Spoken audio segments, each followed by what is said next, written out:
Un juez de la Ciudad de México dictó prisión preventiva contra María Guadalupe N., la güera, hermana de Roberto el Betito, quien fuera el supuesto líder del grupo delictivo La Unión Tepito. Bajo un cielo gris que parecía cargar el peso de los secretos de la Ciudad de México, María Guadalupe Verónica Maldonado López, conocida en las sombras como La Güera, caminaba con pasos seguros por las calles angostas de la colonia Guerrero. Su rostro, curtido por años de intrigas y poder, escondía una historia tejida con hilos de violencia y ambición. Una saga familiar que había crecido como una hidra en el corazón del cártel de la Unión Tepito. Era la hermana mayor de Roberto Mollado Esparza, alias El Betito, un nombre que resonaba como un eco siniestro en las alcaldías de Cuauhtémoc y Venustiano Carranza, donde su imperio de narcomenudeo, extorsión y despojo de predios había dejado un rastro de miedo, sangre y hogares destrozados. Juntos, habían escalado desde las entrañas de un barrio olvidado hasta convertirse en pilares de una organización que desafiaba a las autoridades con una audacia que olía a complicidad y traición. Un reino construido sobre los escombros de la esperanza. Comenta y presiona me gusta si crees que merece un castigo ejemplar, igual al de su hermano. María y Roberto nacieron en el caos de Tepito, un laberinto de mercados y callejones donde la ley se doblegaba ante la voluntad de los fuertes, un lugar donde el aroma a tacos y el eco de los tianguis se mezclaban con el sonido de disparos lejanos. Huérfanos de padre desde niños, tras un accidente en una fábrica que dejó a su progenitor aplastado bajo una prensa oxidada, crecieron bajo la mirada severa de una madre que lavaba ropa para sobrevivir, sus manos enrojecidas por el jabón y su rostro surcado por arrugas de agotamiento. En las calles, los hermanos aprendieron las reglas del juego desde pequeños: robar frutas de los puestos, vender chicles masticados o limpiar parabrisas bajo la lluvia, siempre con los ojos abiertos para evitar a los halcones de las pandillas mayores. Pero pronto, sus miradas infantiles se endurecieron, brillando con la promesa del dinero fácil que ofrecían las drogas y el poder. Roberto, el menor, mostró un instinto natural para el mando, organizando a pandillas juveniles que cobraban cuotas, a los comerciantes con puños y amenazas, su voz aguda cortando el aire como un cuchillo. María, astuta y silenciosa, se convirtió en su sombra, manejando las finanzas con un cuaderno raído donde anotaba deudas y ganancias, tejiendo alianzas con otros clanes en los callejones oscuros. En los 90, cuando la Unión Tepito comenzó a tomar forma bajo la tutela de La Barbie, un líder carismático que desapareció en el torbellino de las traiciones, los hermanos Maldonado se colaron en sus filas, empezando como simples distribuidores de marihuana en las tienditas del barrio, escondiendo los paquetes entre sacos de frijoles y cajas de refrescos. Con el tiempo, su ascenso fue implacable, un camino pavimentado con sangre y ambición.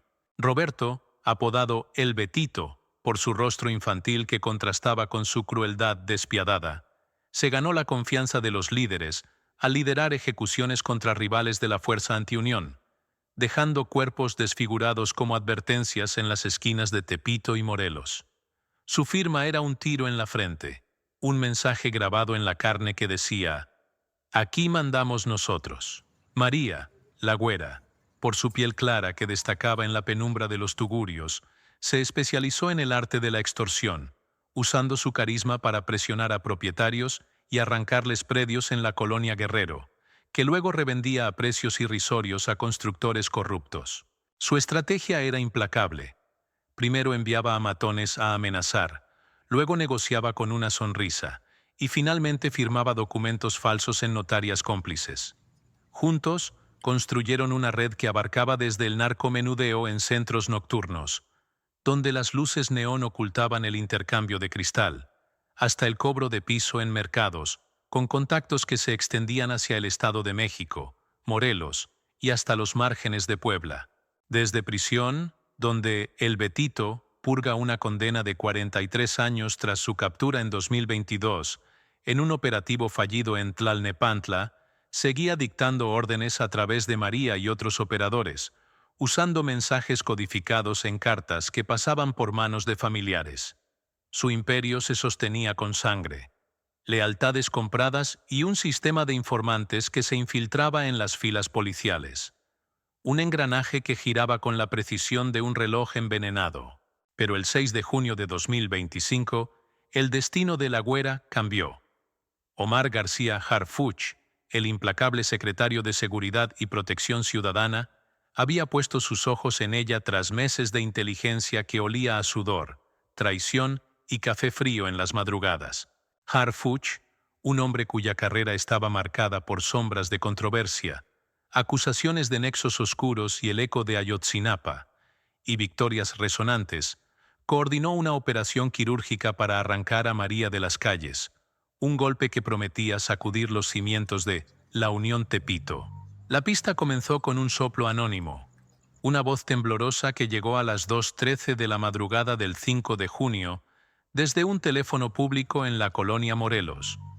Un informante que habló de movimientos sospechosos en una casa de la calle Lerdo, donde la Güera había montado su cuartel tras abandonar un departamento en la Narvarte por rumores de vigilancia. Agentes de la Secretaría de Seguridad Ciudadana, guiados por Harfuch, desplegaron un cerco invisible, usando escuchas telefónicas interceptadas con tecnología de punta, vigilancia encubierta con agentes disfrazados de vendedores ambulantes y análisis de patrones de tráfico que revelaron sus desplazamientos en un Volkswagen Jetta negro con placas alteradas. Sabían que María era astuta, que cambiaba de guarida como un espectro, usando casas seguras en Iztacalco y Venustiano Carranza. Pero un error la traicionó. Una llamada a un contacto en Iztapalapa el 4 de junio, donde mencionó una entrega de droga programada para el viernes, grabada por un micrófono oculto en un celular pinchado. La preparación fue meticulosa. Harfuch, desde un centro de mando en las entrañas de la policía capitalina, en el edificio de la SSC en la colonia Tránsito, reunió a un equipo de élite, agentes de la Policía de Investigación, especialistas en inteligencia de la Guardia Nacional y analistas forenses que rastrearon las finanzas de María a través de transferencias en efectivo a cuentas fantasma en bancos de la frontera. Durante 3 días siguieron su rastro, instalando cámaras ocultas en los tejados de la calle Lerdo y usando drones con visión térmica que captaron su silueta moviéndose entre las habitaciones. El 6 de junio, a las 16:45, Harfuch recibió el reporte final. María estaba en la casa, rodeada de sus lugartenientes, planeando la distribución de un cargamento valuado en millones. La orden fue clara: sin errores, sin escapatorias. A las 17:30, bajo un sol que se desvanecía en tonos rojizos, el operativo estalló. Harfuch, con su mirada fría y calculadora, supervisó la escena desde un monitor en tiempo real, su voz resonando en los auriculares de los agentes. «Adelante, cierren el cerco». Un equipo de la Policía de Investigación, respaldado por agentes de inteligencia y un contingente de la Guardia Nacional bajo el mando directo de Harfuch, irrumpió en la vivienda. Las puertas cedieron con un crujido ensordecedor, y el aire se llenó de gritos, el sonido de botas contra el suelo y el chisguetear de walkie-talkies. María, sorprendida mientras contaba fajos de billetes en una mesa rodeada de altares con velas y santos que supuestamente la protegían, San Judas Tadeo y la Santa Muerte miraban en silencio. Intentó huir por una ventana trasera, pero el cerco de Harfuch era impenetrable. 2 agentes la derribaron en el patio trasero, su rostro golpeando el concreto mientras forcejeaba, gritando insultos que se perdieron en el caos. «Hijos de su, me las van a pagar». En el interior hallaron bolsitas de cristal apiladas como tesoros malditos, armas cortas con seriales borrados, un cuaderno con nombres y cifras que prometían desentrañar más de su red, y un teléfono con mensajes cifrados que apuntaban a contactos en el cártel Jalisco Nueva Generación. La captura fue un espectáculo de precisión y tensión. Los agentes, con chalecos antibalas y rostros cubiertos de sudor, revisaron cada rincón.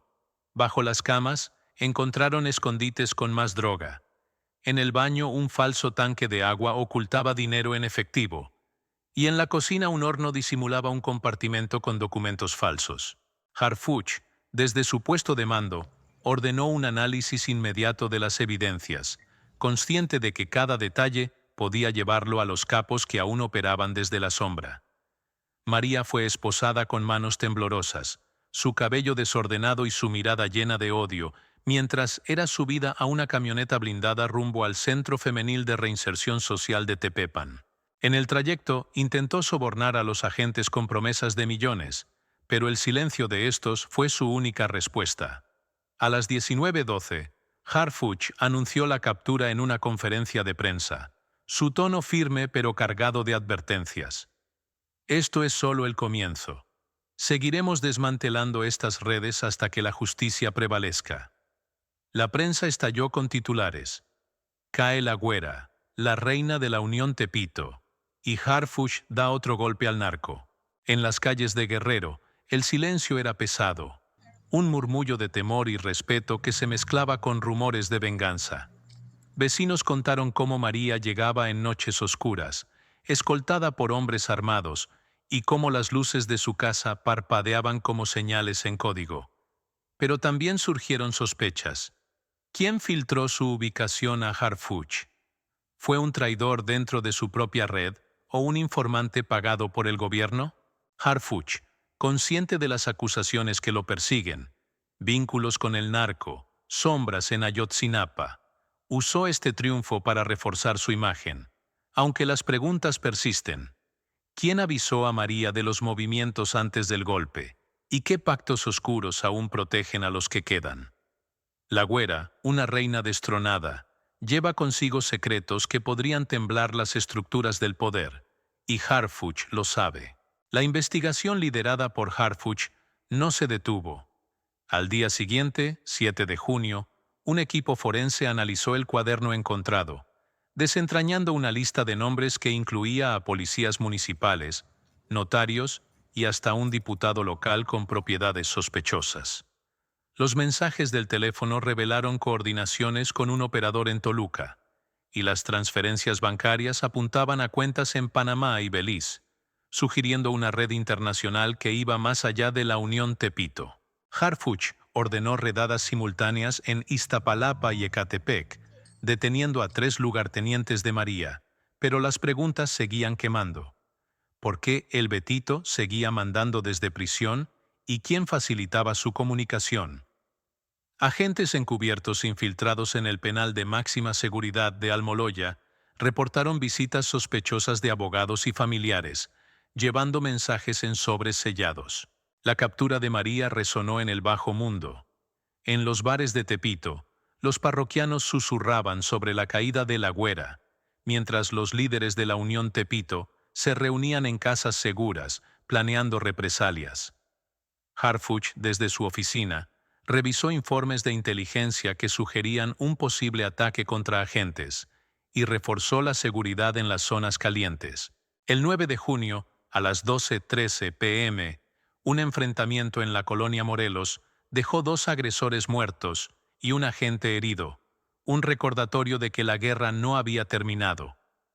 Harfuch, con su rostro endurecido por la responsabilidad, prometió seguir el rastro hasta el final, pero la sombra de la corrupción lo acechaba. ¿Había manos dentro del sistema que protegían a los capos? ¿Y hasta dónde llegaba su alcance? La comunidad de Guerrero vivía entre el alivio y el temor.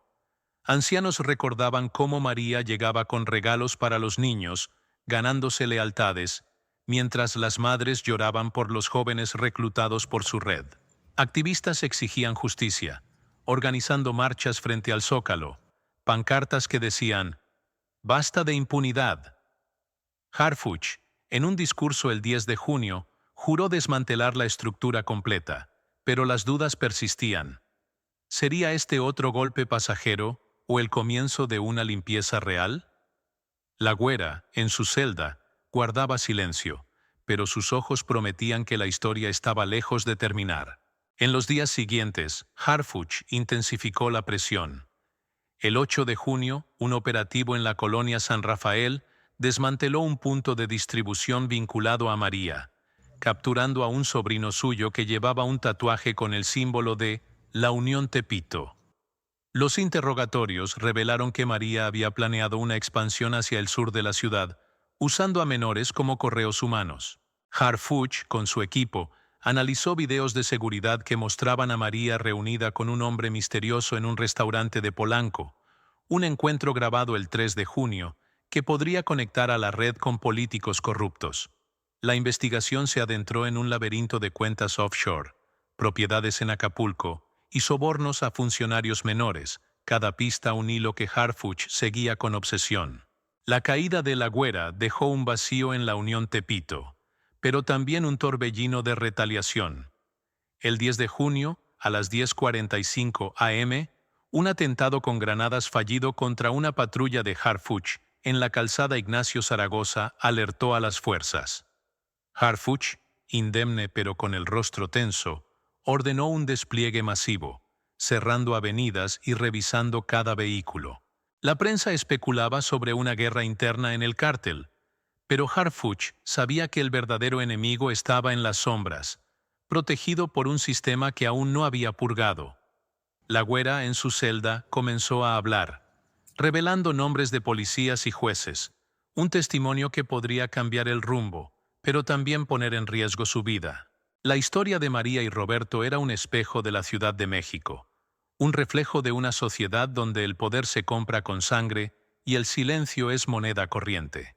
Harfuch, con su cruzada, enfrentaba no solo a los capos, sino a un sistema que se tambaleaba bajo su propio peso. ¿Podría él, con sus manos marcadas por el pasado, limpiar las calles? ¿O sería otro capítulo en una guerra sin fin? La respuesta estaba en las sombras, esperando ser desentrañada.